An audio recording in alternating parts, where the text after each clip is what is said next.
Hey, comment tu vas? Moi ça va, je te retrouve aujourd'hui pour une nouvelle hebdo. Et avant de commencer, je voudrais te souhaiter une bonne année 2021. J'espère que tu as passé de bonnes fêtes de fin d'année et que tu es motivé pour cette nouvelle année. En tout cas, moi je te souhaite plein de bonnes choses, prospérité, santé, plus d'abondance sur toi et tes proches. Donc c'est parti pour la première hebdo de l'année.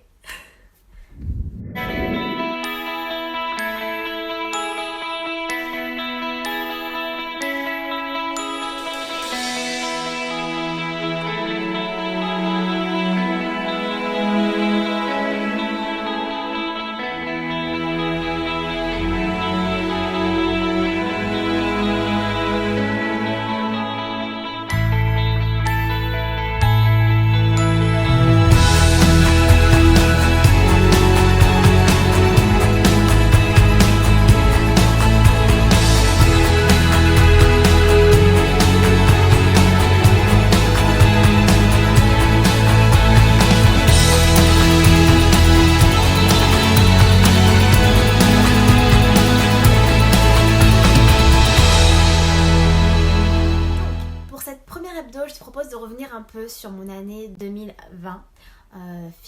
Niveau fitness, prise de poids, est-ce que j'ai grossi, maigri, qu'est-ce qui s'est passé pour moi en 2020 et de te parler de mes objectifs de la nouvelle année. Donc, c'est parti. L'année 2020 a plutôt bien commencé pour moi. J'étais assez contente de mon corps, de la prise de masse que j'avais pu accomplir. J'avais pris un peu au niveau du ventre. J'avais stocké un peu de gras, mais sinon j'étais assez satisfaite du corps que j'avais. Au niveau des cuisses, au niveau des fesses, j'étais on fleck. Après, avec le début du confinement, comme tu le vois déjà, j'avais commencé à stocker avant le confinement du gras au niveau de l'abdomen. Et pendant le confinement, ça ne s'est pas arrangé. Et je me suis dit que non, là, j'avais stocké trop d'autograisse au niveau du dos. Je commençais à ne pas du tout apprécier l'aspect que ça a commencé à prendre. Et j'ai décidé de mettre en place un fasting pour pouvoir perdre au niveau de l'abdomen sans perdre ce que j'avais pu gagner au niveau. Mon fasting s'est super bien passé. Ça a marché de fou avec moi. J'ai commencé à perdre au niveau de la taille. Comme tu peux le voir, j'ai recommencé à avoir un ventre plat, une taille fine. Et j'avais plus de bourrelets au niveau du dos. Et je n'ai pas perdu un seul centimètre de tour de fesses ni de cuisses. J'étais trop contente du résultat et j'étais trop fière. J'ai d'ailleurs fait une vidéo où je t'explique ce que je faisais exactement, ce que j'ai fait, quelle était ma routine sportive, ma routine alimentaire. Le titre de la vidéo, si je me rappelle bien, c'était comment perdre du ventre sans perdre des fesses.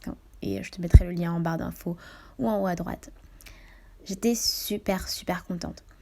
Mais à ce moment-là, je me disais que je pouvais encore affiner ma taille et j'avais comme objectif d'avoir des tablettes de chocolat. Donc, j'ai continué mon fasting. Ce qui, je pense, aujourd'hui, était peut-être pas la bonne chose à faire. J'aurais dû arrêter le fasting à ce moment-là et reprendre tout simplement des exercices pour prendre en masse et faire plus d'abdos pour vraiment muscler mon abdomen. À ce moment-là, je faisais encore 93 cm de tour de fesses. Et j'avais vachement perdu au niveau de la taille.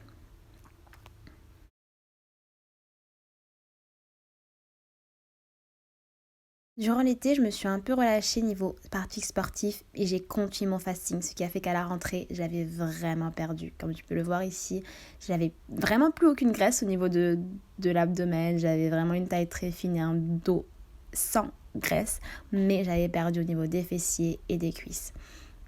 J'ai donc décidé de me remettre en mode prise de masse à fond. Et j'ai commencé tout doucement à reprendre du poids. J'ai recommencé à prendre des cuisses et des fesses. Mais je ne suis pas encore revenue au point où j'étais avant de perdre.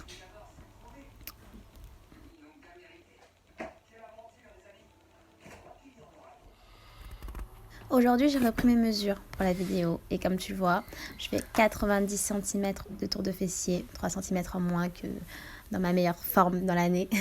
Je fais 55 cm de tour de cuisse et je fais 68 cm de tour de taille, ce qui est vraiment ouf parce que franchement, si tu te rappelles en début de vidéo, je t'ai mis ma mesure de tour de taille dans l'année et je faisais 78, donc j'ai vraiment perdu plus de 10 cm de tour de taille.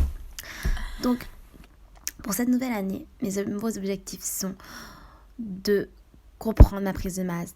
J'ai envie de prendre 6 cm de tour de fesses. Je veux garder le tour de taille que j'ai en ce moment.